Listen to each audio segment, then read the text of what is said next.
Miss Marple and Death Came During Afternoon Tea. Chapter 1.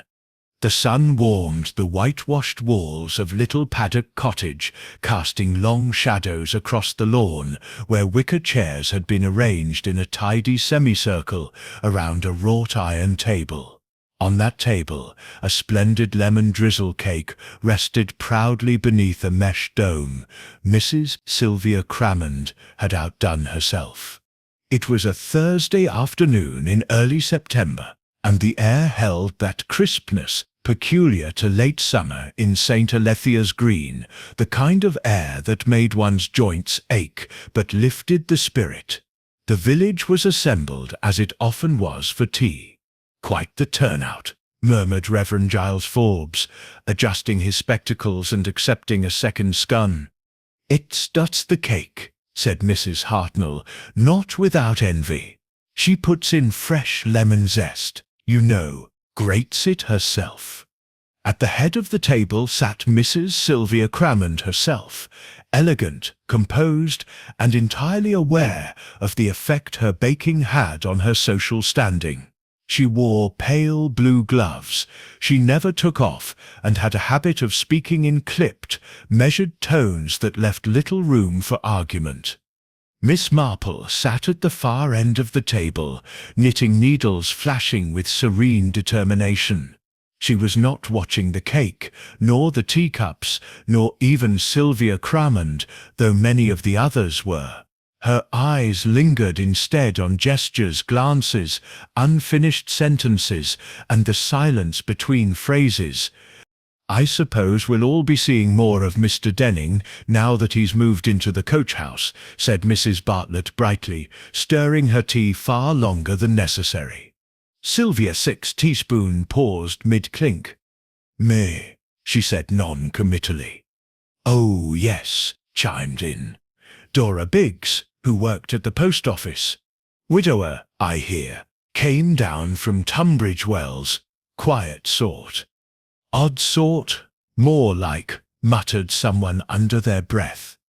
Miss Marple said nothing.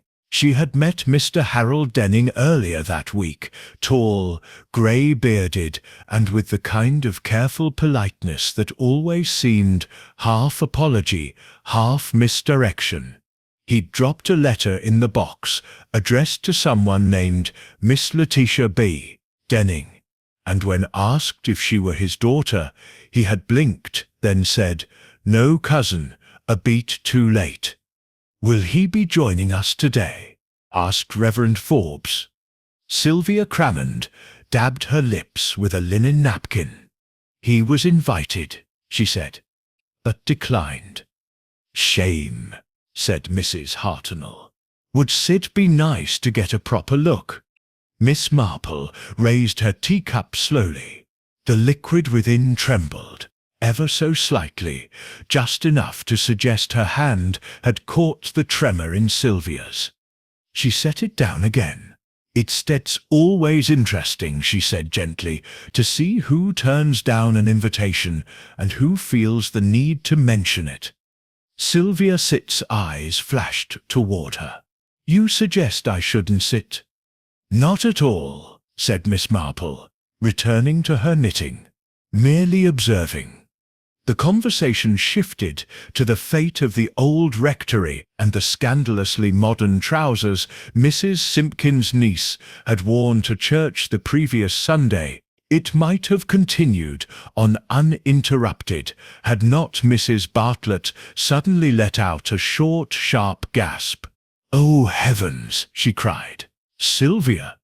Heads turned. Sylvia Crammond had slumped forward in her chair, her gloved hand still clutching her teacup. The porcelain tumbled from her grip, shattering on the gravel. Reverend Forbes was on his feet in an instant. "Sylvia," he called, moving to her side. "Sylvia, can you hear me?" But there was no response. Her face had gone pale, lips tinged blue. Dora Biggs clutched Mrs. Hartnell Sip's arm. "She Sips fainted." "No." Miss Marple said, standing with surprising swiftness for a woman of her age. She stepped carefully around the table, her eyes scanning Sylvia's posture, her fingers, her plate. She hasn't fainted. Reverend Forbes looked at her helplessly. Then what? She's quite dead, Miss Marple said quietly. Gasps rippled across the lawn. The only sound after was the buzzing of a solitary bee near the sugar bowl. It was 3 hours later, and Inspector Craythorne stood with his arms folded in the drawing room of Little Paddock Cottage, frowning down at the teacup in evidence. "No signs of trauma," he said. "No injuries, no bruising. She just stopped." "Heart attack?" ventured Dora Biggs from behind her handkerchief. "Possibly," Craythorne said, "but sudden, and without warning. We shall need a post-mortem. Nothing in her medical history that might predicted this." "None," said Reverend Forbes. "She was fit as a fiddle, took her walks every morning, didn't drink. Didn't smoke either," added Mrs. Hartnell. "And she wouldn't let anyone else pour her tea," said Mrs. Bartlett. "Always insisted on doing it herself." "Which she did," Craythorne confirmed. "The maid, Annie, swears Sylvia brewed the pot and poured for everyone. Same teapot, same sugar bowl, same milk." Miss Marple sat near the window, her knitting untouched in her lap. She did not interrupt. "Any enemies?" asked Craythorne. "She was a bit sharp," said Mrs. Hartnell reluctantly, "and protective about her brother." "Brother?" "Victor Crammond. He sits in Basingstoke. Sylvia looked after his affairs. Never married, you know. Neither of them did." Miss Marple's gaze drifted to the low table where the lemon drizzle cake still sat, mostly untouched. "What's that, Miss Marple?" Craythorne asked, noticing her glance. She smiled gently, only thinking that Mrs. Crammond was very precise. Her tea, her gloves, her social engagements, a woman of routine, that sort tends not to die in the middle of serving cake without a little assistance. "You think this was foul play?" "I think," Miss Marple said softly, "that someone at that table knew exactly how she took her tea, and what might go unnoticed in it." Craythorne looked at the remaining teacups on the tray. "We still test for poison," he muttered. "God help us if this was murder. First death in this village in 3 years. Miss Marple looked out the window toward the garden, where the sun had begun to lower. "Death often waits for just the right moment," she said, "but when it arrives in the middle of afternoon tea, one must wonder whose cup was really meant to be the last." Chapter 2. By the following morning, the stillness of St. Alethea's Green had turned brittle. The shutters of Little Paddock Cottage were drawn, the windows dark. A black ribbon had appeared on the gate-post, likely placed there by the maid Annie, who had been heard sobbing outside the greengrocer's just after sunrise. And the village, which ordinarily shuffled along its routines with the slow confidence of age, now vibrated with whispers. At the heart of it all sat the question, how could Sylvia Crammond, of all people, simply die? Miss Marple did not join the gossiping throngs at the post office or the shops that morning. Instead, she took her usual walk past the orchard behind St. Anne's Chapel, her steps slow and measured. Though she carried her knitting bag, the needles lay still. The sun was lower today, shadowed by clouds, and the orchard smelled faintly of fermenting apples. As she passed beneath a crooked rowan tree, she spotted a figure seated on the low stone wall near the far edge, slim, hunched and smoking a cigarette with jerky fingers. It was young Alice Crammond, Sylvia's niece by marriage, widow of her late nephew Philip. She wore a brown cardigan with one sleeve slightly torn, and shoes a bit too fine for orchard mud. Her pale face lifted as Miss Marple approached, but she did not smile. "You're out early, Miss Marple," Alice said, her voice low. "So are you, my dear," Miss Marple replied gently, "though I dare say your reasons are more pressing than my habit." Alice stubbed the cigarette out on the wall. "I couldn't sleep. The cottage feels wrong. I keep hearing the cup fall." Miss Marple nodded, seating herself beside her. The stone was cold. "You were quite close to your aunt-in-law, weren't you?" Alice gave a dry laugh. "Oh, close enough to know she didn't sit like me. Not really. She tolerated me, because Philip left me the share of the orchard, and she didn't want it sold to strangers. She often seemed exacting."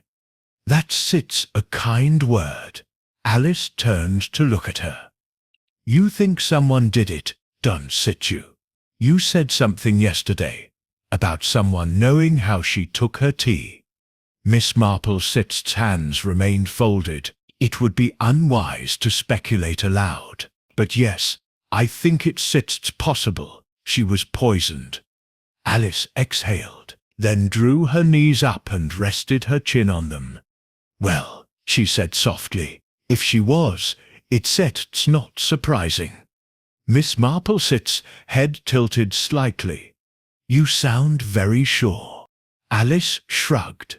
Half the village wanted to throttle her. She had her fingers in everyone's business. She loaned money, then called it back with interest. She interfered with wills, tried to have Dora Biggs sacked from the post office once over something ridiculous, and Victor, her brother, he was terrified of her. "Why?" Alice hesitated. "You have to ask him, but he once stuttered. Talk. Never has. Sylvia practically spoke for him." Miss Marple said nothing for a moment. "Then I was surprised Mr. Denning didn't attend tea yesterday. Had he met Sylvia yet?" Alice blinked. "Mr. Denning? It's not sure. Maybe once, at the grocer's." "Why?" She seemed unusually bothered by his absence. "Bothered? I thought she didn't care." "Oh, she cared," said Miss Marple softly. "Enough to mention it before taking a sip." Alice glanced sideways at her. "You think that means something?" "It might," Miss Marple murmured. "Or it might mean nothing at all. But in my experience, people reveal much in what they choose to mention, and when they choose to mention it." A gust of wind rattled the branches above them. "Miss Marple," Alice said abruptly, "if it was poison, how was it done? We all had the same tea." "I wondered that too," Miss Marple replied. "But Sylvia had a peculiar habit. She always used her own teaspoon, carried it in her handbag. Did you notice?" Alice blinked. "No, I didn't. It was silver, old. A gift from her mother. She was quite sentimental about it. If someone had known that, and slipped something onto the spoon just before tea was poured, they have to know she to use it again." "Exactly." Alice's voice dropped. "Who would know something like that?" Miss Marple turned to face her. "Someone who taken tea with her more than once. Someone observant, or perhaps someone who washed up afterwards." Alice went very still. "You think it was Annie?" "I don't think anything," said Miss Marple kindly. "I only notice and wonder." By noon, Inspector Craythorne had returned from the coroner's office. He looked grim as he met Miss Marple and Reverend Forbes outside the chapel. "They confirmed it," he said quietly. "Digitalis. Concentrated dose. It would take an effect within minutes, slipped into her tea, or onto the spoon, we can say yet. Reverend Forbes paled. Good Lord. Miss Marple nodded slowly. Digitalis. From Foxglove. Craythorne looked at her, impressed. Yes. Found in plenty of gardens around here, including Mrs. Cremon's own. Do you suspect suicide? Reverend Forbes asked hesitantly. No note, and no reason we know of. She was formidable. Yes, but not self-destructive. At least not in any way I've seen. Miss Marple interlaced her fingers. Forgive me, Inspector, she said softly, but you may wish to ask Mr. Victor Cremond whether he signed any papers recently, perhaps a transfer of property or an agreement of inheritance. Craythorne blinked. Why? Because if someone went to such trouble, she said gently, they did so knowing what Sylvia controlled and how very little would be left without her. Chapter 3.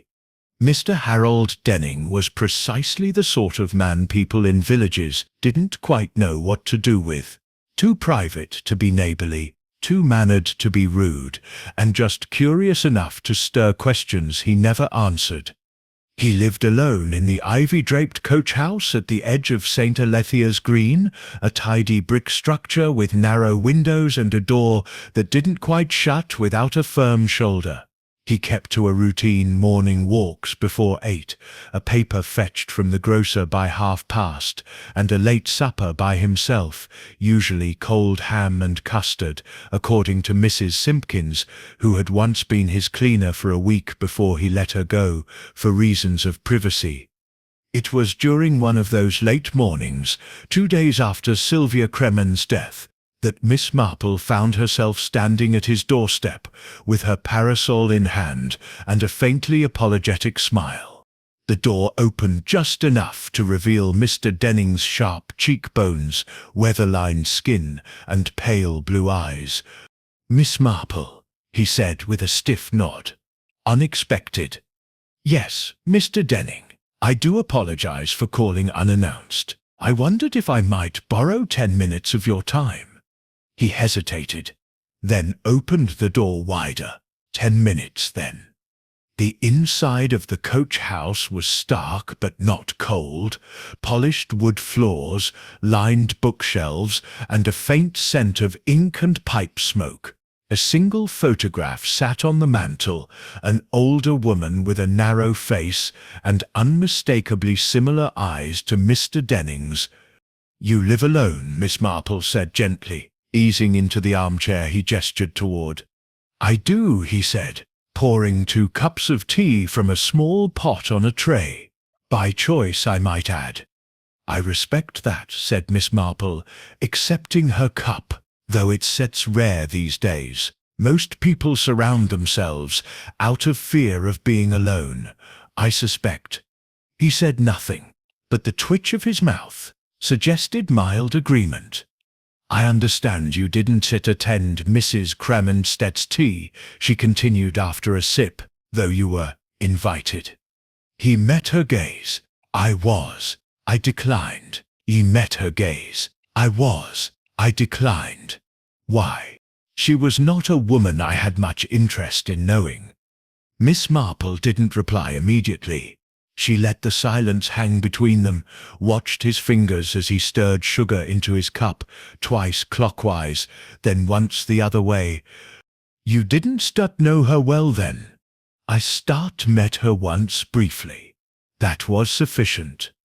Strange, said Miss Marple thoughtfully. She mentioned you just before she drank her tea, as if disappointed or wary. Mr. Denning blinked. I suppose I made an impression. Indeed, and she was not easily impressed. Mr. Denning stood restless and walked to the bookshelf. He picked up a small paperweight shaped like a rook. If you came to ask whether I poisoned her, he said, you may be disappointed. I came to ask what you observed. Miss Marple replied calmly. Not what you did. You see, people who decline invitations often see more than those who accept them.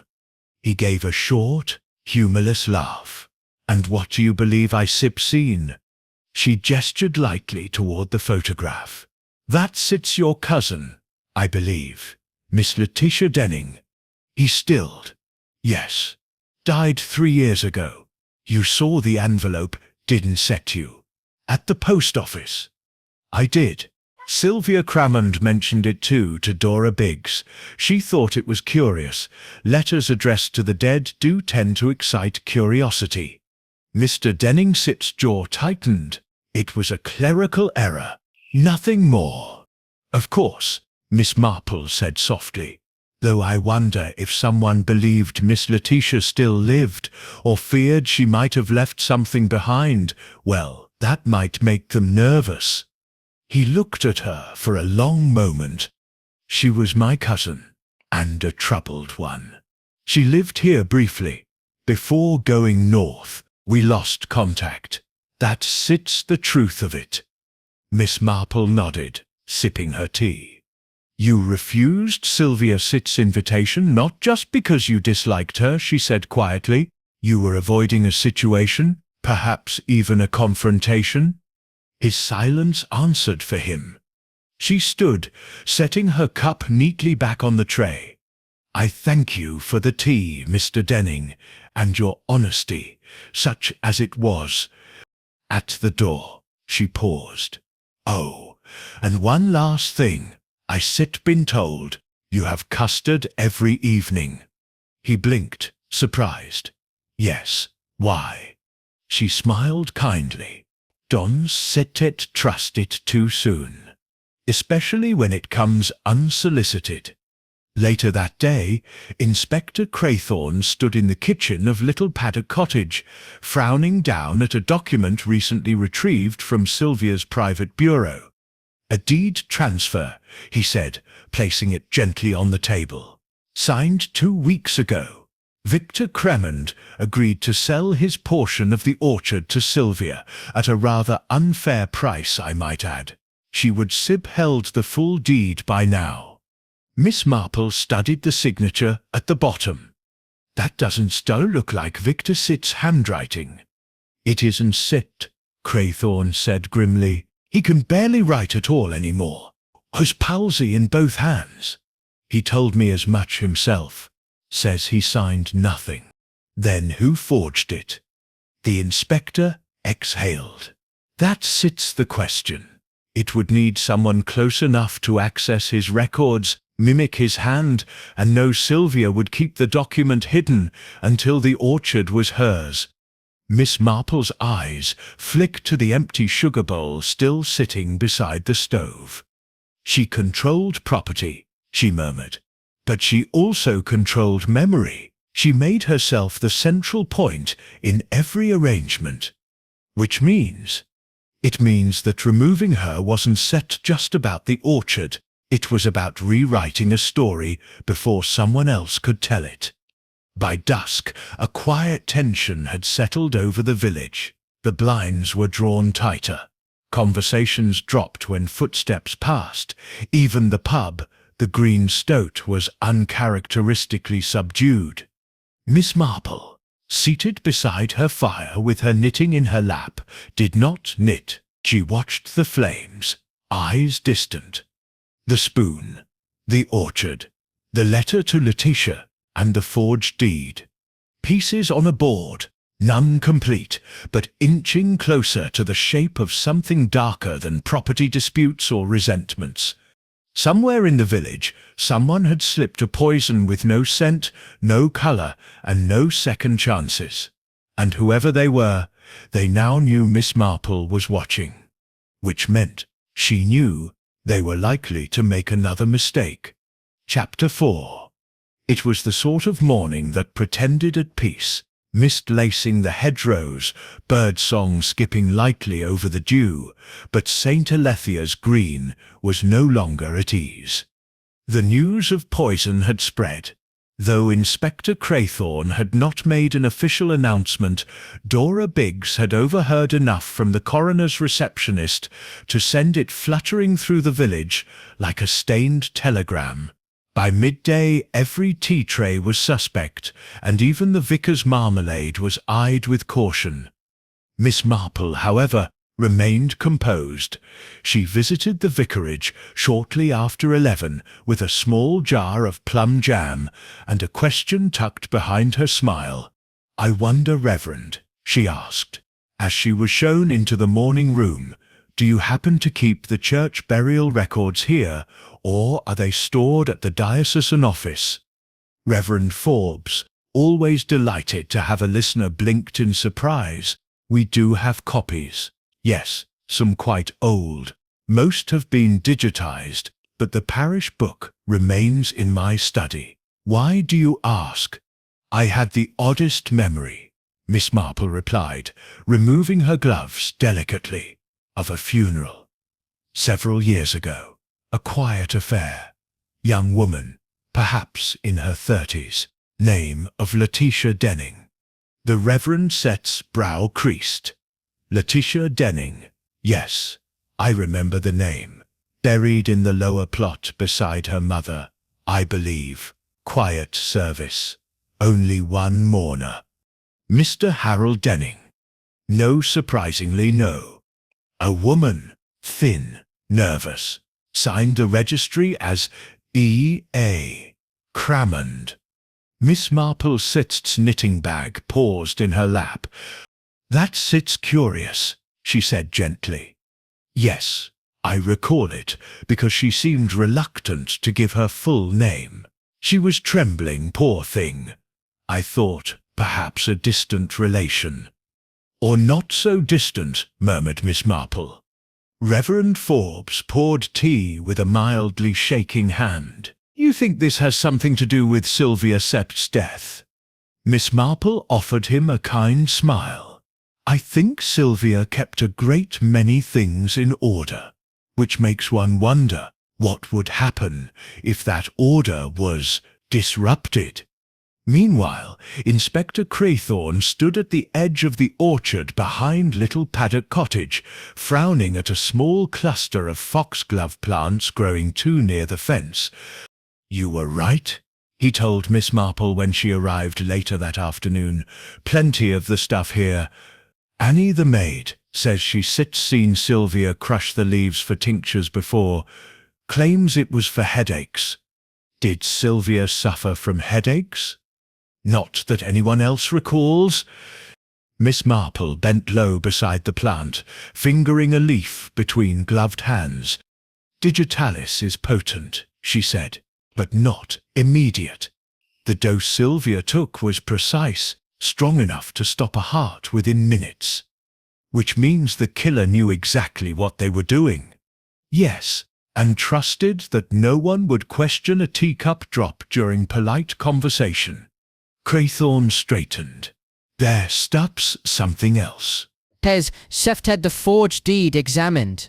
"The signature is shaky, deliberate, made to look like someone trying to control a palsied hand. Who would benefit? Not Alice. Her portion of the orchard was already hers, but someone else, someone looking to control both ends of the property, might forge Victor Sicta's signature to make it look like Sylvia owned the entire thing, only to ensure that she died before it was legally challenged." Craythorne nodded grimly. "Exactly." Miss Marple tilted her head toward the field. "And if Sylvia Sept's hold on the land was never real to begin with, someone had a great deal to lose if the forgery were uncovered."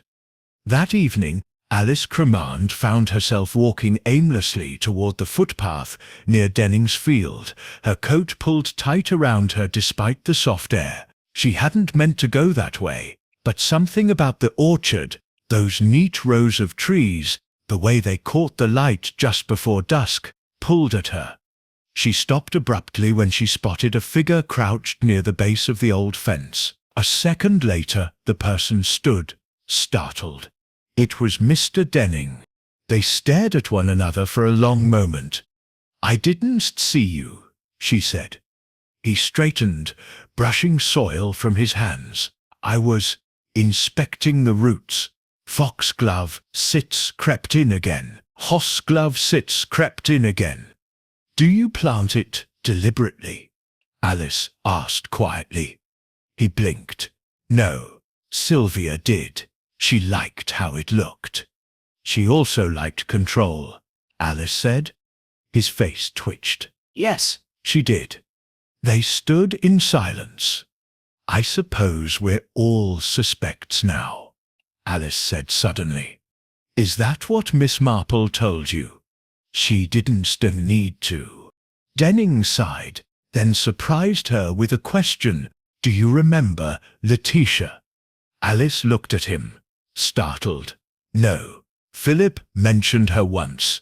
Said she and Sylvia had a falling out years ago." Denning nodded slowly. "They did. Sylvia found out. Letitia was living with me briefly. She thought it improper, especially given how it might reflect on the family. She always did care more about appearances than truth." He gave a faint smile, and for a moment there was something almost kind in it. "Letitia died of pneumonia. It was sudden, quiet. Sylvia didn't attend the funeral. But someone did," Alice murmured. "Yes," Denning said. "You did." Alice froze. "What?" He looked at her levelly. "You were the only one there. You signed the register. Say, Sia Crammond." She swallowed. I don't know what you sit talking about." But her voice had changed, tightened. The hands in her coat pockets balled into fists. "I think you do," Denning said softly. "And I think you've been waiting years for this." Back in her sitting room, Miss Marple sat quietly, arranging the facts in tidy rows, much like Sylvia's rose beds before the frost came. One death, a forged deed, a buried cousin, and a funeral signed under a name that wasn't hers. She looked down at her teacup, the same tea she always took. No sugar, a drop of milk, poured with care. If someone had wanted to poison her, it would have been so easy. And that was the trouble, wasn't it? When poison was involved, it meant planning. It meant watching habits. It meant patience. It meant the killer had known Sylvia for years, watched her measure out bitterness and sugar in equal portions. Miss Marple rose slowly and moved to her writing desk. She withdrew a single sheet of notepaper and wrote, "To Inspector Craythorne. There is someone in this village who knows too much about how to disappear. I suggest we ask not who killed Sylvia, but who wanted Letitia forgotten." Chapter 5. It was just after 8 when Annie, the maid from Little Paddock Cottage, appeared on Miss Marple's doorstep with tear-streaked cheeks and flour on her apron. "I wasn't going to say anything, miss," she said in a rush, hands wringing her apron hem, "but then I remembered what you said about spoons and such, and I thought maybe it mattered." Miss Marple ushered her in without a word and poured her a warm cup of tea.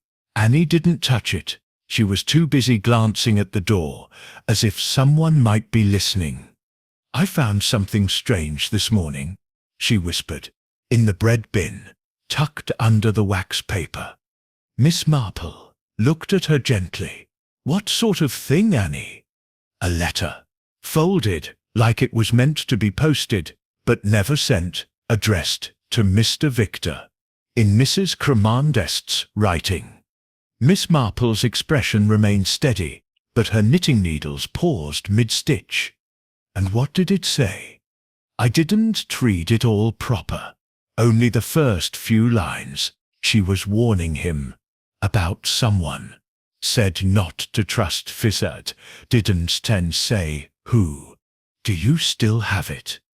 Annie looked apologetic. I put it back where I found it. I was afraid. Miss Marple didn't press her. You did right to come. May I fetch it with you? Annie hesitated, then nodded. But, quick, before the solicitor comes round again. Little Paddock Cottage had the stillness of a room just emptied. Everything polished, tucked and made neat, but faintly off-kilter, as though no one dared touch a thing. The kitchen still smelled faintly of lemon and old fire. Annie moved quickly, lifting the lid of the bread bin and pulling back a sheet of wax paper. Beneath it was a single envelope, slightly curled, unsealed. Miss Marple took it with care and unfolded the pages with her gloved hands. Victor, I've seen the papers. You mustn't sign anything else, not even what she puts before you at tea. She's been visiting the solicitor. I've found the older deed and put it in my lockbox. Don't let her know I still have it. And if anything happens to me, it won't be natural. I've seen the look in her eye before. You know what she did to Letitia. Don't trust her. See. Miss Marple folded the paper silently. She never posted it, Annie said faintly. No. Miss Marple murmured, but she meant to. And perhaps she thought hiding it was safer than sending it. Who do you think she meant? So, Hester. Miss Marple didn't answer, but her thoughts turned not to Alice or Dora Biggs, but to another name entirely. One not yet spoken since the funeral. By noon Miss Marple was seated in the solicitor's cramped, paper-laden office on the High Street. Mr. Tennant, the village solicitor, and a thin, fussing man with an air of apologetic paperwork, adjusted his spectacles nervously. Well, he said, fingers fluttering over the edge of a red folder, it's all a bit awkward now, with the investigation ongoing, but I can confirm the will has not yet been executed. That is, Mrs. Crammond had recently amended it. To what effect? Miss Marple asked gently. She had removed Alice Crammond as secondary beneficiary. Everything was to go to Victor, provided she retained ownership of the orchard. Otherwise, it would revert to the church trust. And was that change signed? Yes. Properly witnessed, dated a week before her death. Miss Marple folded her hands in her lap. Was anyone else made aware of the change? Mr. Tennant hesitated. Only the person who accompanied her, Miss Dora Biggs. She was one of the witnesses. Miss Marple's eyes narrowed slightly, but her voice remained mild. Dora, how curious. Did she seem nervous? She asked more questions than most, Tennant admitted. Unusual ones, about inheritance timelines, death certificates. Miss Marple stood slowly. Thank you, Mr. Tennant. I believe I heard what I needed. As she stepped into the cool sunlight, she turned over the implications in her mind. A letter never sent, a deed hidden, and Dora meek, well-meaning Dora, asking all the right questions at the wrong time. The post office was quiet that afternoon, save for the rhythmic stamping of parcels. Dora Biggs was behind the counter, her spectacles perched at an angle, and a mug of lukewarm tea beside her. When she spotted Miss Marple, she smiled nervously. Afternoon. Miss Marple smiled back. I thought I might trouble you for a packet of notepaper. Of course. Floral or plain? Plain. Please. Though I don't write nearly so many letters as I used to, people don't stake to pen and paper like they once did. No, Dora agreed, selecting a packet from the shelf. Everything sits telegrams or phones now. I rather miss the handwriting. So do I, Miss Marple said softly. It tells you so much about pressure, intent, rhythm, even about guilt. Dora froze, just slightly, but her fingers gripped the counter harder than before. I suppose it can, she said, avoiding her eyes. Miss Marple placed 2 coins on the tray. You were close to Sylvia, she said. I suppose, Dora said, she was exacting. And yet you accompanied her to change the will.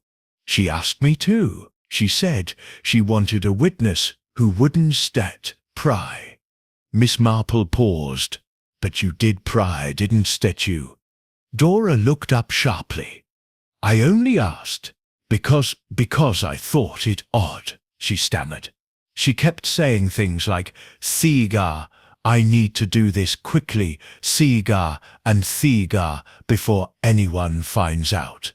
And she was always so careful before, so precise. She suspected someone was watching her, Miss Marple said quietly, and she thought you were safe. Were you, Dora? Dora Sit's mouth opened, but no sound came out. Miss Marple Sit's gaze was gentle, but unflinching. Did you think you could stop what was already set in motion? Dora looked down. Her voice trembled. I warned her. I did. I said I wouldn't stay to be part of anything dishonest.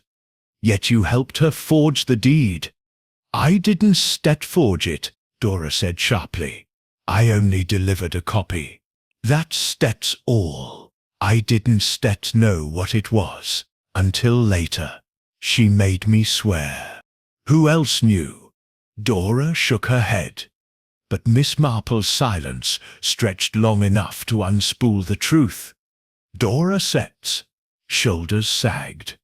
She said it was to protect Victor, that someone was trying to manipulate him, and the orchard, that it wasn't set about greed. She said it was justice. Miss Marple nodded. And who was she protecting him from? Dora closed her eyes. Alice. That evening, the village watched a storm gather. Thunder murmured on the edge of the hills, and doors were locked early. At the coach house, Harold Denning read silently by lamplight a sealed envelope on his desk, addressed in Sylvia's hand. He had not opened it. Not yet. And in the orchard behind a little paddock, someone moved carefully through the rows of trees, past the foxglove patches, past the hidden gate near the back hedge. A figure in a brown coat, carrying something wrapped in cloth. At the same hour, Miss Marple placed a small call through the vicarage line. Her voice was calm. Yes, Inspector, she said. I believe you should come now. I think someone is about to make a very grave mistake. Chapter 6. Lightning cracked over the downs just after midnight, a jagged white nerve tearing across the ink-dark sky. The orchard behind Little Paddock shivered beneath the storm, branches swaying, fruit falling wetly to the grass, and somewhere between the rows, the crunch of hurried footsteps.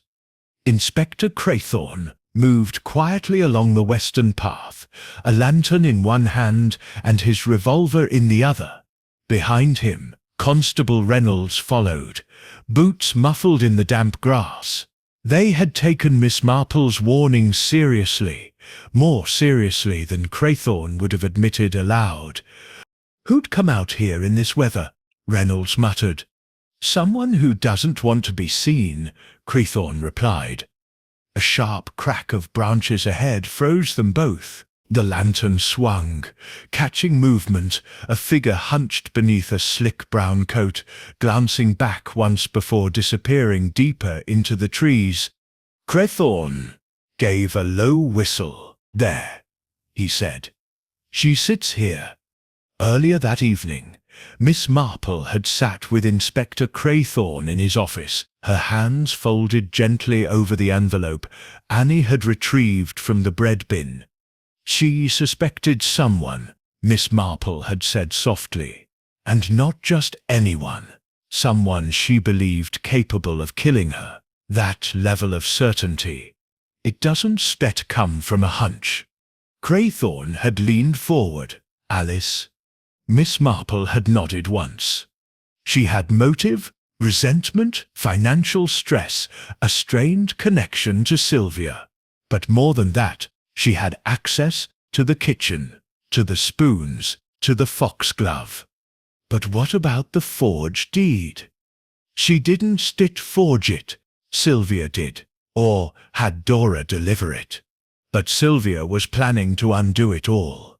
She was trying to protect Victor by reclaiming her power legally, and that's what made her vulnerable. Craythorne had frowned. But how do you know she's trying something tonight? Miss Marple had looked out the window toward the orchard. Because the storm is perfect. And people like Alice, when they unravel, they don't wait, they act. Now in the orchard, the wind howled louder. Craythorne moved toward the center row, heart hammering. Then suddenly, he stopped. There, kneeling beneath the old apple tree, was Alice Craymond, her brown coat soaked through, the bundle of cloth from earlier, now unwrapped and half buried in the soil. "Don't move," he barked. She didn't. Instead, she turned slowly, her face pale, eyes wide and tear-glazed. "That's just a book," she said, voice trembling. "A record book. Nothing illegal." Reynolds approached, snatching up the bundle. He shook out the cloth, revealing a worn leather ledger with faded initials, LBD. Craythorne opened it and blinked. Inside were letters, handwritten notes, and a journal. The first page was dated 6 years earlier. The second bore the name Letitia B. Denning. "My God," Reynolds whispered. "It's hers." Alice stood slowly, mud streaking her hands. "I found it," she said. 2 days ago. Hidden behind Sylvia Sitt's books. She must taken it from Mr. Denning Sitt's cottage years ago. I didn't know what it was at first." "Why hide it again?" Craythorne demanded. "Because it ruins everything." Alice snapped. "It proves Sylvia knew Letitia wasn't mad, that she lied to everyone, about the will, the family history, the orchard, everything. You buried it." Alice Sitt's voice cracked. "I panicked. I thought maybe, if no one ever saw it, things could go back to normal." Miss Marple stepped forward from the path behind them, her umbrella now a cane in the slick grass. "No, my dear," she said quietly. "You weren't afraid of things going back to normal. You were afraid of being found out. Sylvia didn't just lie. She discovered you read the ledger, and she realized what you might do." Alice stared at her, lips parting. Miss Marple stepped closer. "You poisoned her, Alice, and then you waited to see if the story would die with her. But secrets have roots, especially here." For a moment no one moved. Then Alice broke. Her knees buckled, and she fell back against the tree. "She ruined everything," she sobbed. "Philip died, and she kept everything locked. Every memory, every chance. Letitia was his aunt. He loved her, and Sylvia made her vanish. She tried to protect the family name." Miss Marple said gently, "But you tried to protect your own survival." She wouldn't let me sell my part of the orchard. Said it had to stay in the family. She controlled the finances. Every scrap of Philip Sitt's will. I was drowning." Craythorne stepped forward and quietly took her arms. "It's over now, Miss Croom." An hour later, with Alice in custody and the storm passing eastward, Miss Marple sat once more in her parlour, a shawl around her shoulders and her knitting untouched. Craythorne leaned against the hearth, drying his hat. "You saw this long before I did," he said. Miss Marple shook her head. "I suspected, but the letter in the bread bin confirmed it." She was careful. "Yes," Miss Marple murmured, but not careful enough to realize how well she herself had been observed. Alice watched her for years, watched, resented, endured. People think poison is a dramatic choice. It isn't set. It sets quiet, patient, calculated, just like Alice. Craythorne looked at her, and the journal. She hoped to burn it, I think.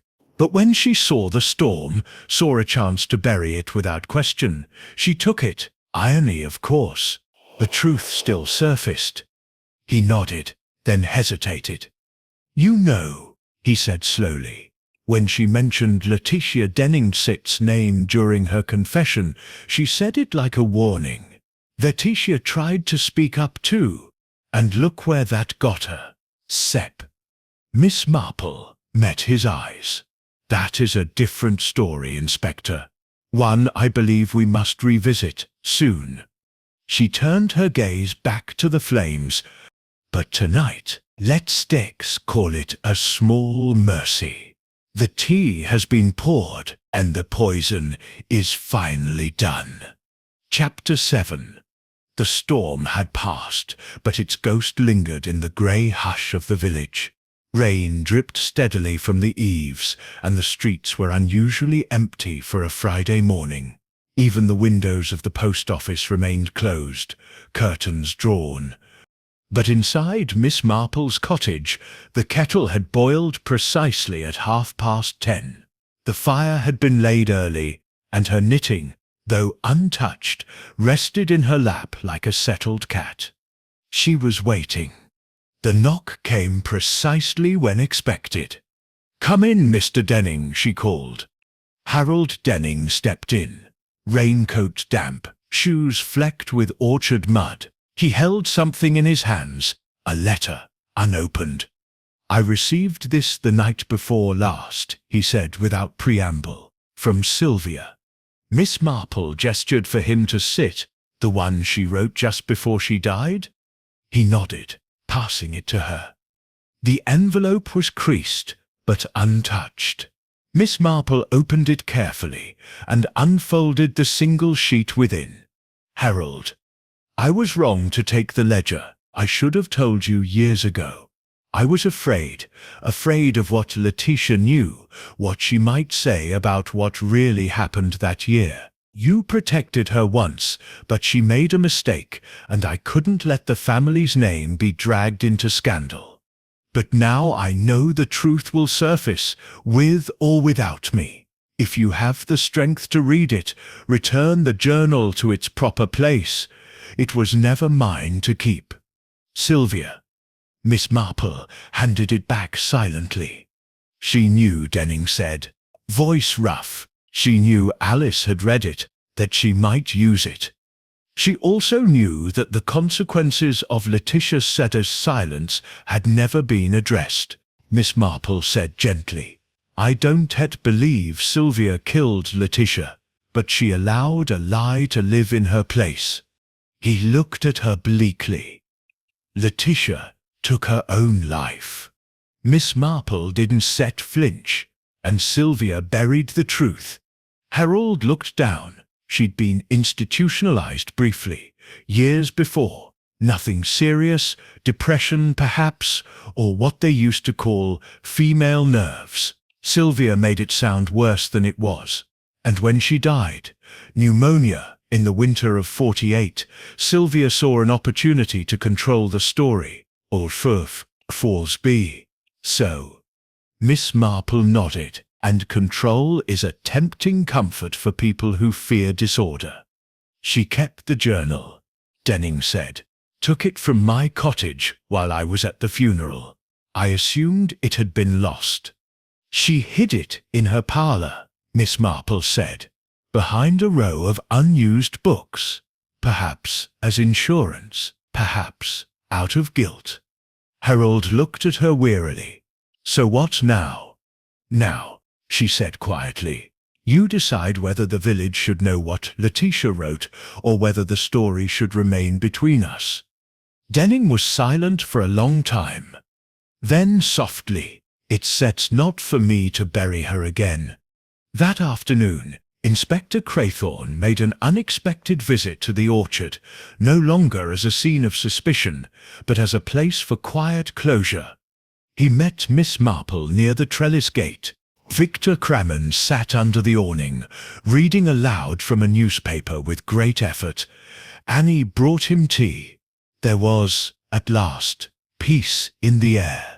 She sits confessed to everything, Craythorne said, hands in his coat pockets. Alice, the poison, the spoon, the ledgers, even the forgery plot with the solicitous assistant, said she would sit done anything to keep control once she started to lose it. Miss Marple nodded faintly. I imagine she believed she was reclaiming what was owed. Pity, Craythorne muttered. She might sieve asked for help. Someone always would sieve lent a hand, yourself included. Pride, Inspector, Miss Marple said. It turns decent people into dangerous ones. Craythorne glanced around the orchard, at the apples strewn across the ground.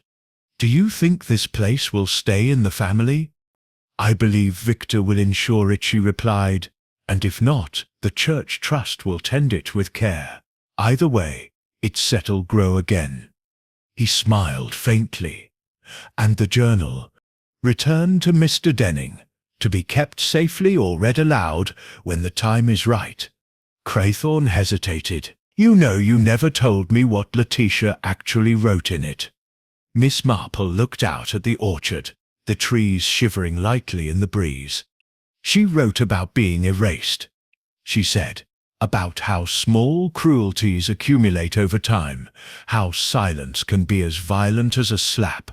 She loved this village, but it never loved her back. Not really.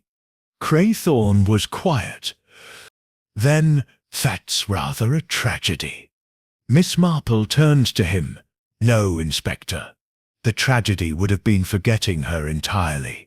That evening, in the hush of her parlour, Miss Marple penned one final note. It was addressed to Reverend Forbes, and enclosed a single clipping from Letitia Denning's journal, an entry describing the orchard in spring, full of colour and rebirth, and the scent of foxglove floating like a memory in the air.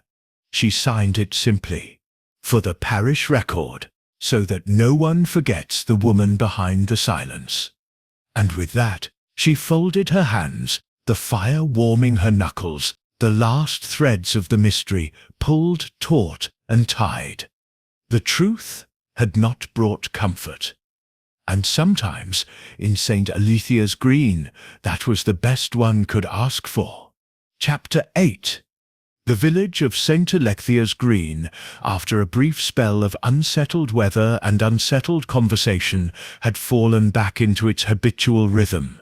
Curtains once drawn in suspicion now fluttered lazily in the returning sunshine, and gossip at the greengrocer's had returned to the relative safety of preserves and rising egg prices. But beneath the veneer of peace, a handful of villagers moved with more caution. The truth about Sylvia Cremont's murder had not been made public, only that there had been developments and legal complications regarding her estate. Inspector Craythorne had seen to that. There was no need, he'd said, for the village to wear the shame of its own secrets on its sleeve. Miss Marple had agreed. Instead, she paid quiet visits to those who mattered, and to those whose lives had been twisted by the knot Sylvia's control had tied. One such visit was to Victor Crammond. He sat in a chair beneath the orchard's largest apple tree, a tart blanket over his knees, staring out toward the rows as though trying to memorize them. I can't say I miss her, he said quietly, without turning his head. Miss Marple, seated beside him, did not respond at once. She was shelling peas into a china bowl, her fingers steady. "I expect that's a hard thing to admit," she said finally. Victor shrugged. "She ran everything. Even my thoughts sometimes. There's a certain numbness when that weight disappears." He hesitated. "But I don't hate her." "No," said Miss Marple gently. "You were used to her. It's different." Victor glanced at her. "You think she was protecting me. I know everyone does. The letter, the forged deed, the money. I think she believed she was keeping things orderly," Miss Marple said. "But order doesn't always equal kindness, nor does it prevent damage." He picked a leaf off his blanket and turned it slowly between his fingers. "She never let me mourn. Letitia," he said it was undignified, that I should forget it and get on with life. But I couldn't.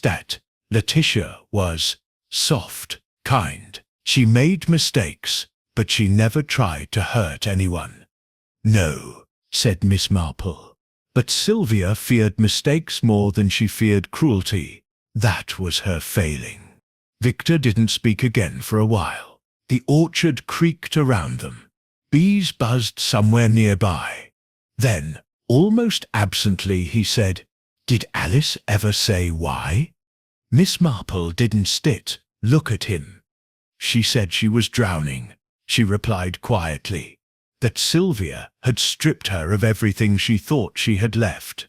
The orchard, Philip Sipter's memory, her place in the family." Victor Sitt's voice was dry. "She never had a place in the family." Miss Marple dropped a shell into the bowl. "Perhaps," she said, "but people cling harder to something when they fear it was never truly theirs."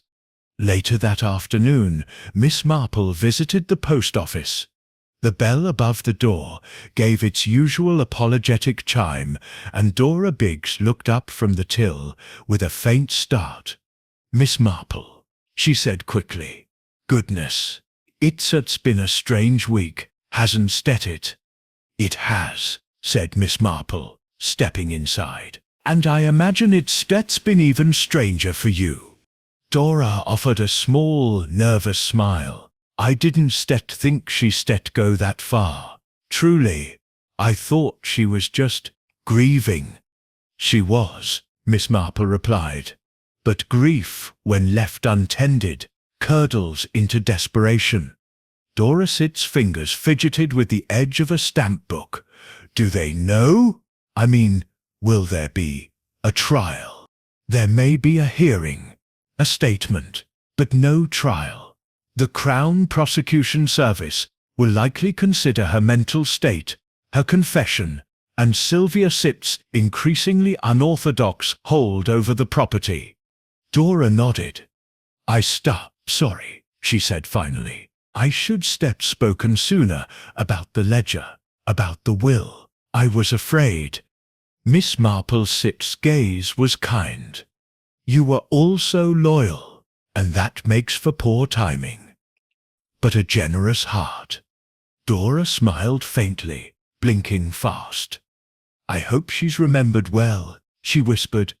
"Letitia will be," Miss Marple said, "thanks to that ledger, and to a quiet woman in the post office who didn't throw it away." At twilight, Miss Marple stopped once more at the coach house. Mr. Denning met her at the threshold, journal in hand. "Begun transcribing it," he said, "piece by piece. It's harder than I expected." "She lived in fragments," Miss Marple said, "and died in silence. But she wrote in full sentences. That deserves honor." He nodded, then added, "Victor asked if he could read part of it one day. You should let him." Miss Marple said, "They both mourned the same woman. They just didn't realize it." He hesitated, then stepped aside. "Will you come in, just for a moment?" She smiled gently and followed him into the house. Later that night, Miss Marple sat by her fire, the flames reflecting off her spectacles. On the table beside her was a fresh cup of tea and a folded page of the journal, copied neatly in Denning's hand and slipped through her letterbox that evening. It read, "I sometimes think the worst thing isn't being hated, it's being forgotten. People are frightened of what doesn't fit. They call it madness, or weakness, or foolishness. But I know what I saw.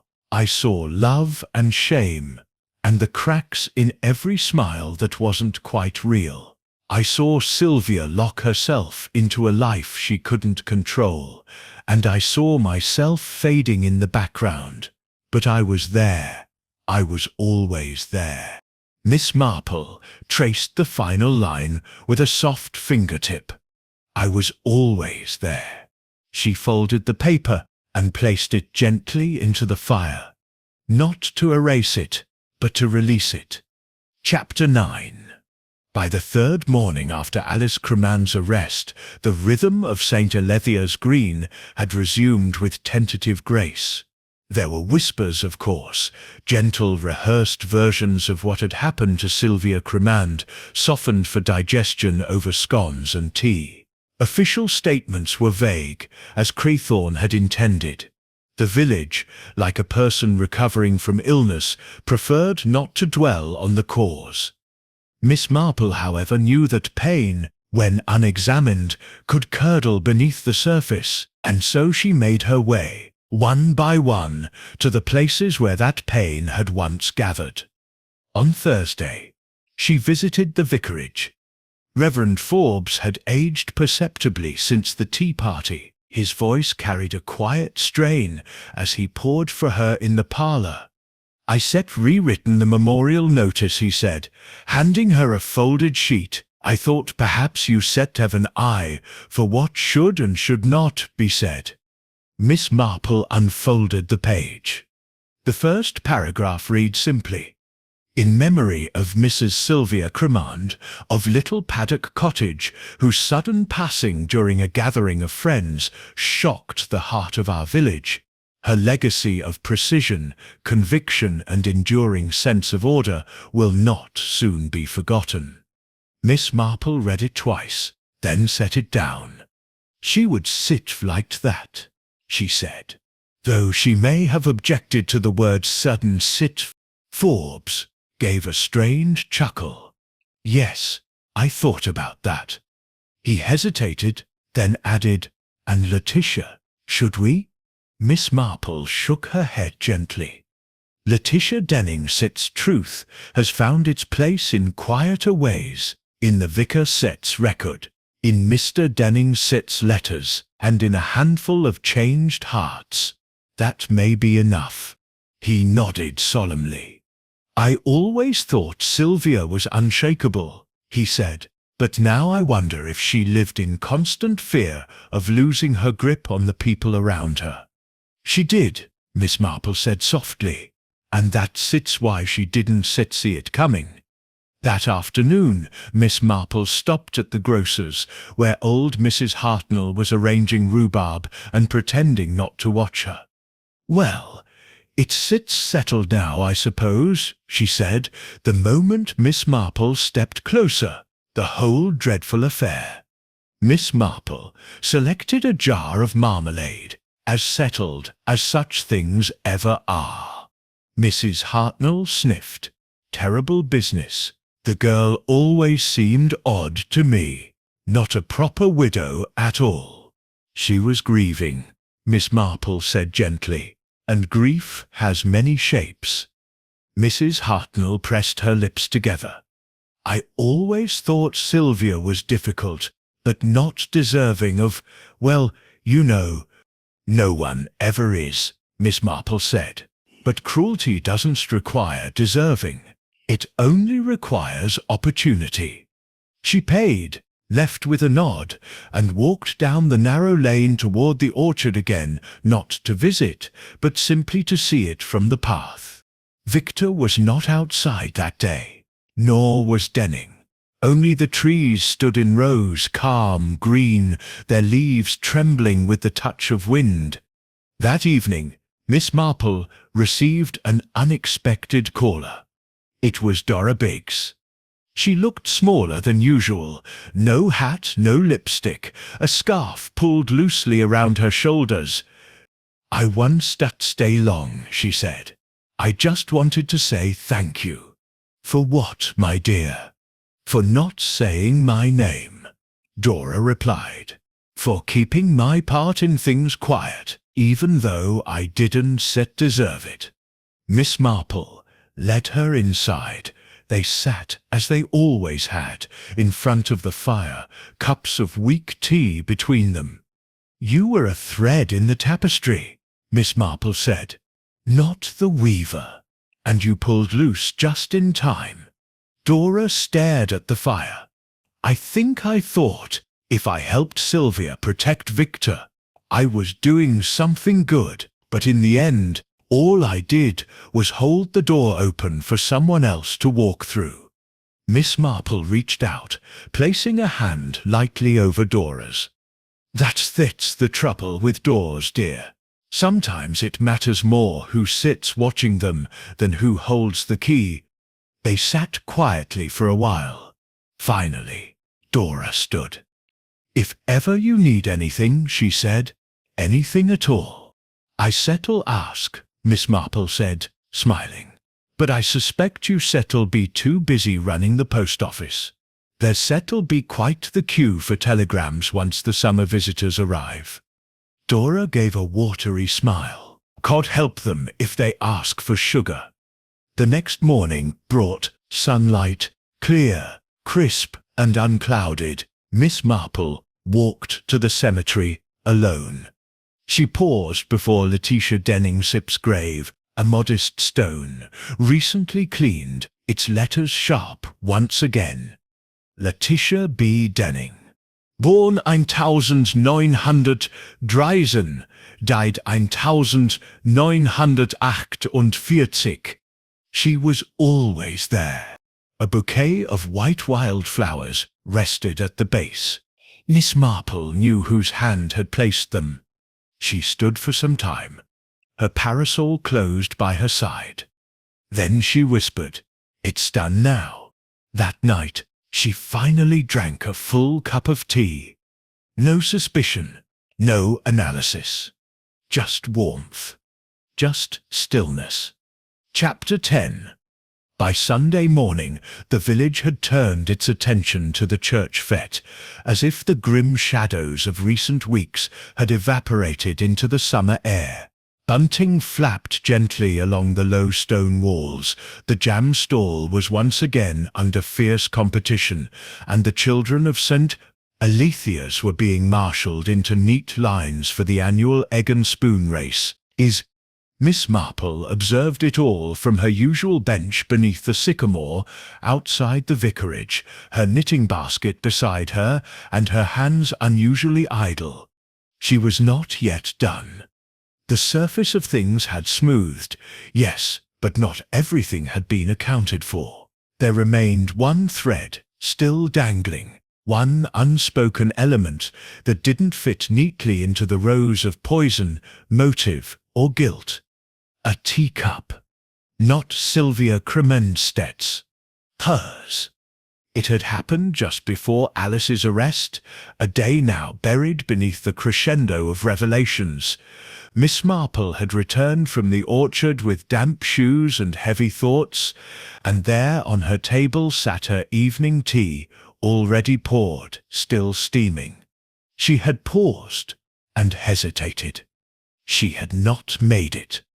Nor had she mentioned it to anyone since. Until now. Later that afternoon, Inspector Craythorne found himself summoned once again to Miss Marple's parlour. He came with a weary gait, and the look of a man hoping the matter was behind them. "I rather thought we'd finished this business," he said, removing his hat. "We have," Miss Marple said, "so far as justice is concerned, but not entirely, as far as intention goes." Craythorne blinked. "I beg your pardon." She gestured for him to sit and poured tea, hers this time from a pot she had prepared under her own careful watch. "3 days ago," she said, "someone placed a cup of tea on my table without knocking. I was out on the walk. When I returned, the tea was there." Craythorne frowned.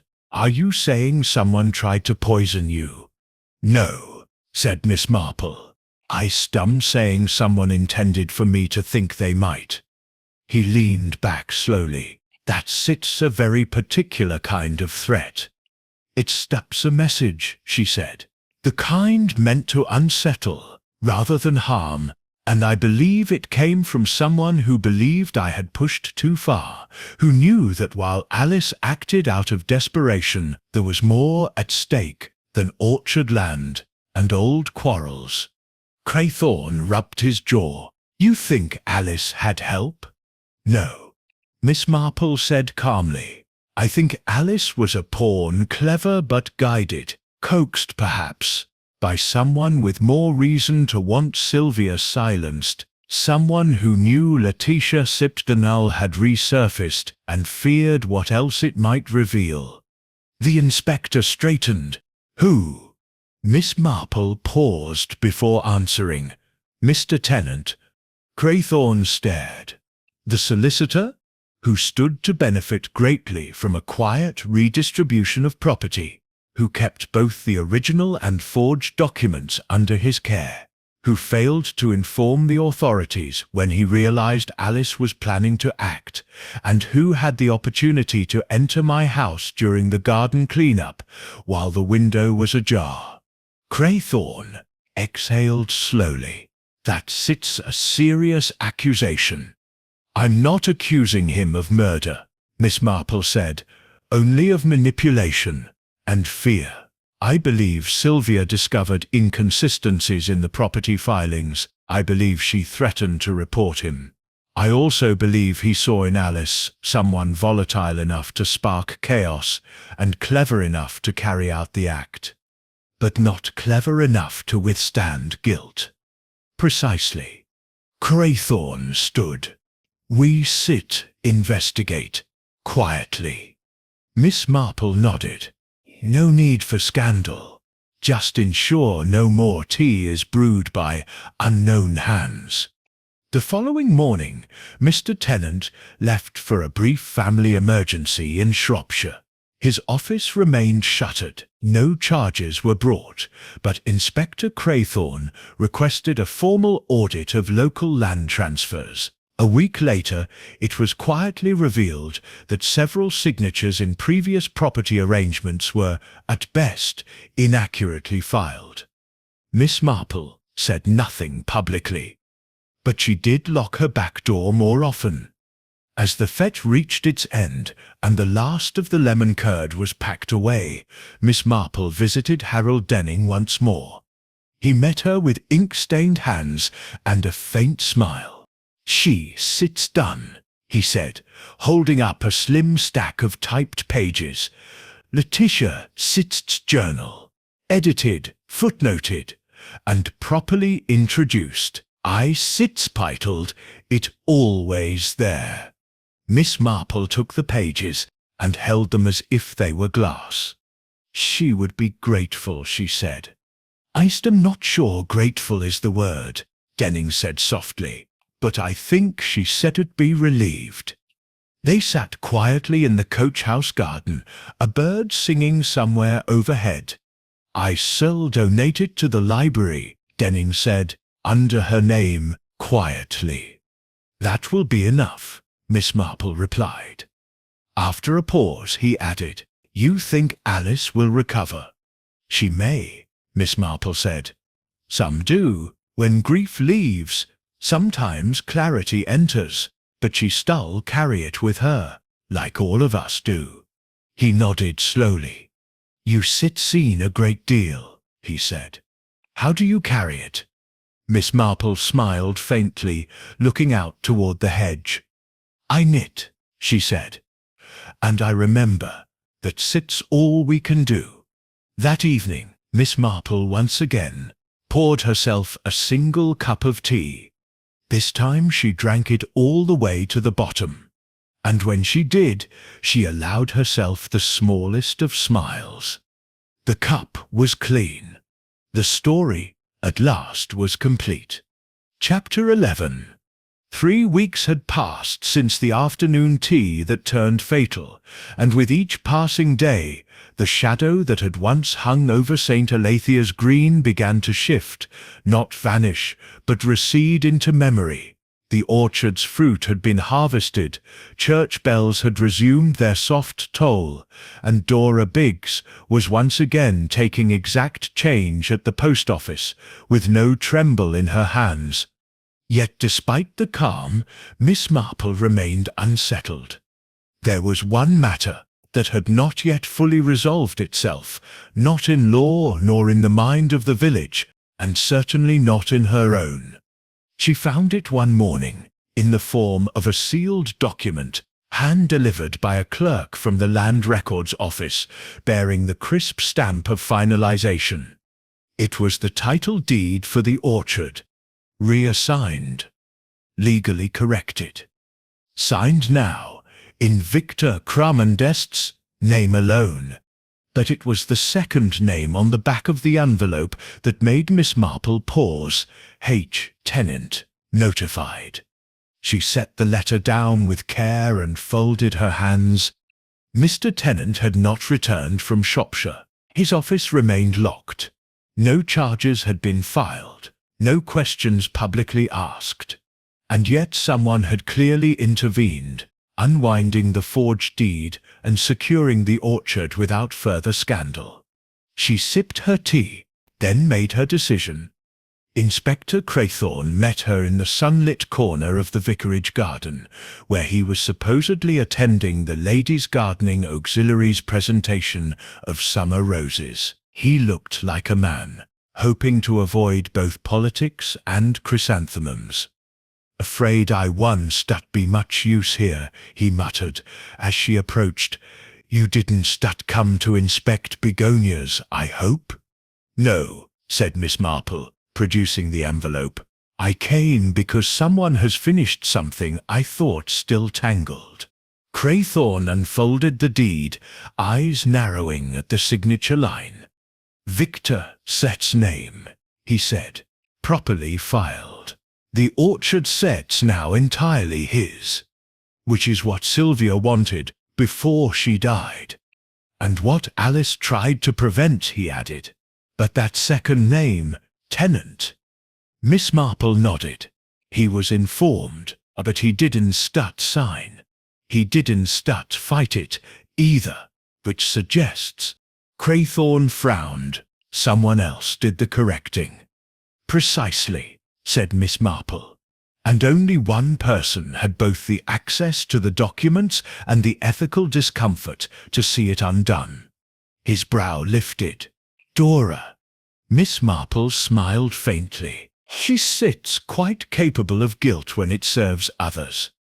Craythorne exhaled. "You think she sits been working behind the scenes? I think she took it upon herself to put right what she helped conceal, quietly, entirely in line with her personality. Meaning this whole business is truly over." "Nearly," Miss Marple said. "But not until someone visits Alice." The county facility lay just outside Trilford, a squat brick building with ivy-choked eaves and a view of the hills that no one inside ever truly saw. It was not a place of punishment, but of careful stillness, where voices were low and clocks ticked a little too loudly. Miss Marple was announced without fuss. Alice Cramond sat at a small table near the window, dressed plainly in grey, her hair tied back. She looked up at the sound of the door, and for a moment said nothing. Then, "You came." Miss Marple nodded. "I thought you might be ready to hear something." Alice gestured to the seat opposite her. "I sep had time to think," she said. "I expect you've had very little else," Miss Marple replied. I thought it would feel like punishment, Alice said, but it feels more like waiting. I don't know what for. Miss Marple removed a folded letter from her bag and slid it across the table. It said from Victor. He asked that I deliver it. Alice stared at it for a long moment before picking it up. She read silently, then folded it again slowly, with trembling hands. "He forgives me," she whispered. "He does," Miss Marple said, "not because he condones what you did, but because he understands what it means to be controlled, to lose one's citrus voice." Alice looked out the window. "Do you believe that? All that people like us can ever make it right?" "No," said Miss Marple, "but I believe we can stop making it worse." Alice gave a small nod. Then, quietly, "Did you ever find out who helped me? I wasn't sect alone. I didn't realize it at the time, but someone fed me the idea of what to do, who to watch, what to say." "I did find out," Miss Marple said, "but that chapter is already closed." Alice looked down. "Then perhaps so is mine." Miss Marple stood. "I don't think so, my dear. You still have pages yet, and perhaps, someday, you still write your own ending." 2 days later, a slim notice appeared in the village paper. "The orchard at Little Paddock has been fully returned to the Craymond family and will remain under Victor Craymond's stewardship. The grounds will be opened for public walks each spring, beginning next year. Inquiries welcome at the vicarage."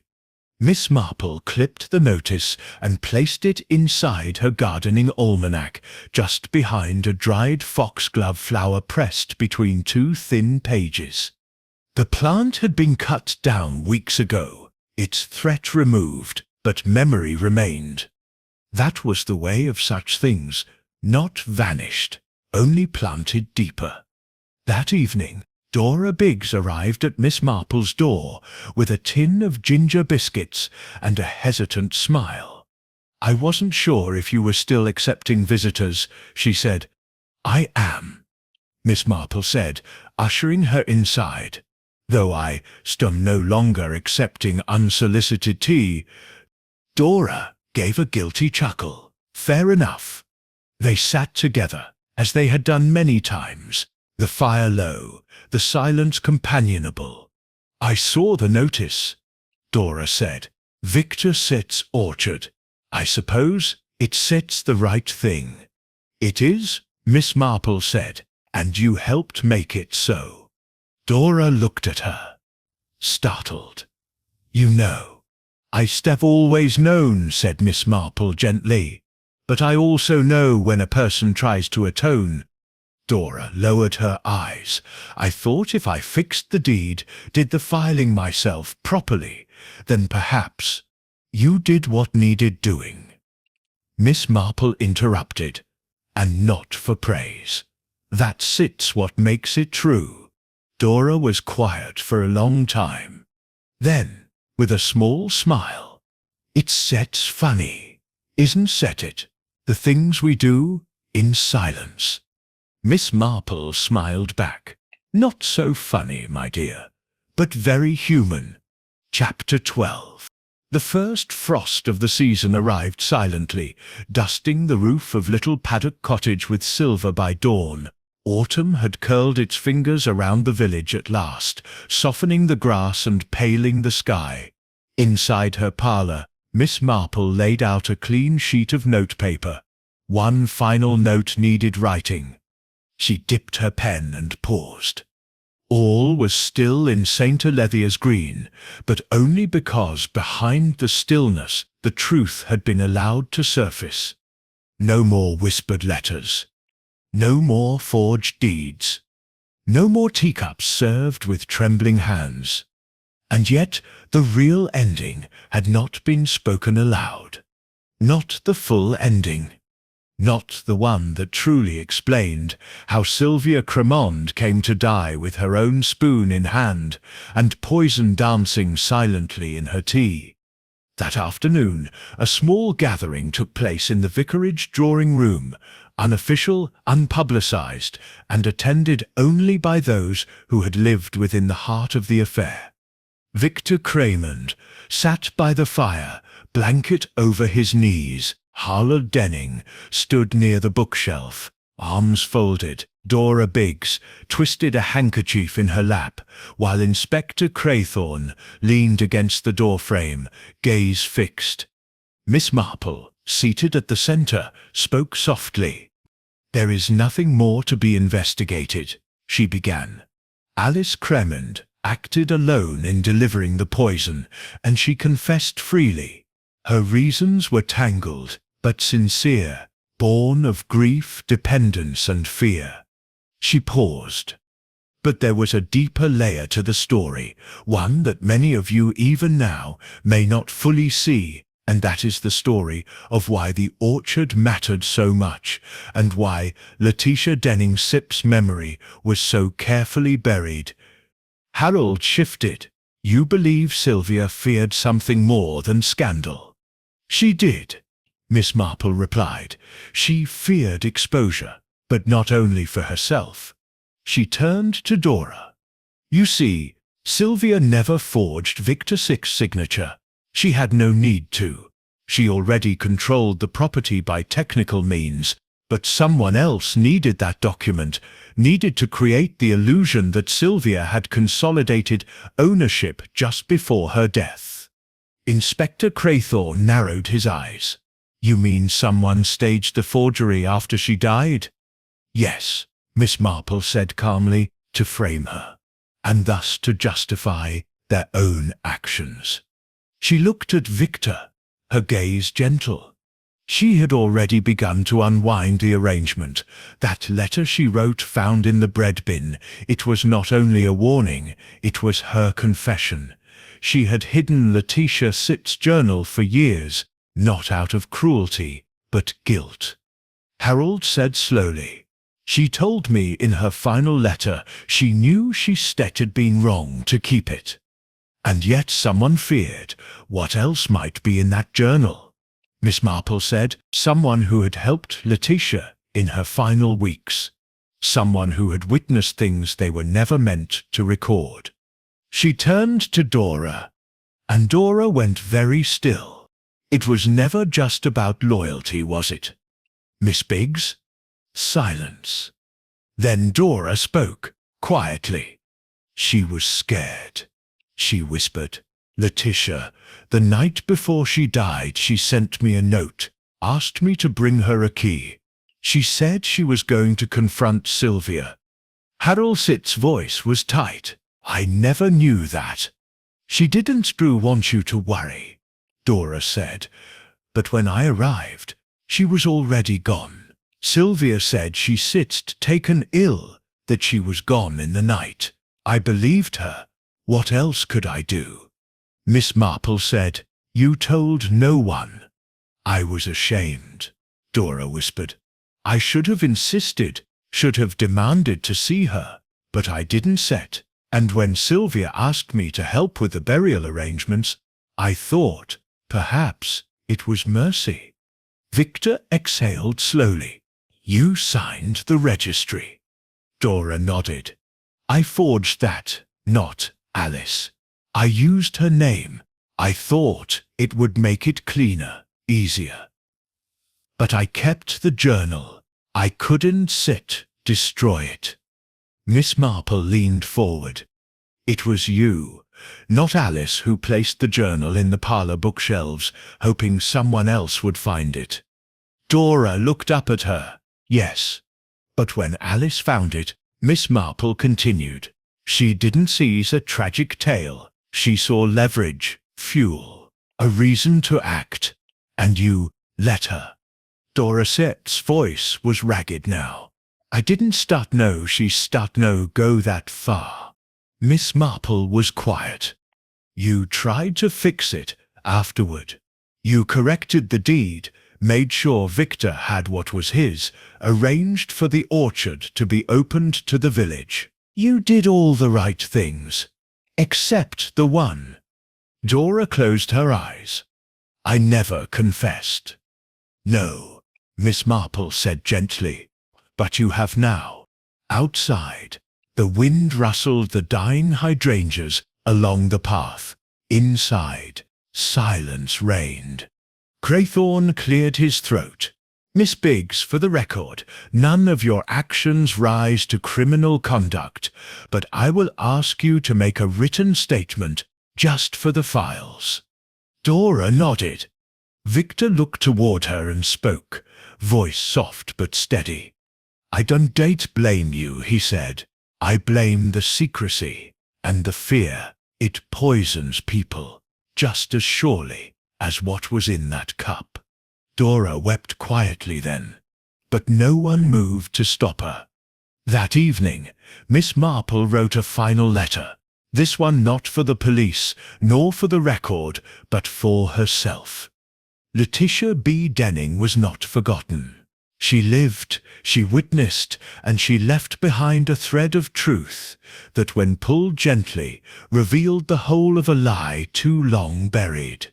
Her memory has returned to the orchard she once loved. Her story, in all its imperfect grace, has been restored. As for Sylvia Crammond, she was neither villain nor saint. She was a woman who feared imperfection and tried to prune the world around her until only order remained. But order without mercy is no peace at all. The tea has been poured. The truth has been stirred, and the village endures, as it always will. But it will remember. She folded the note and placed it in her drawer, beside the clipping of Letitia's journal and the final typed manuscript. Then she reached for her knitting. And this time, finally, she stitched without interruption.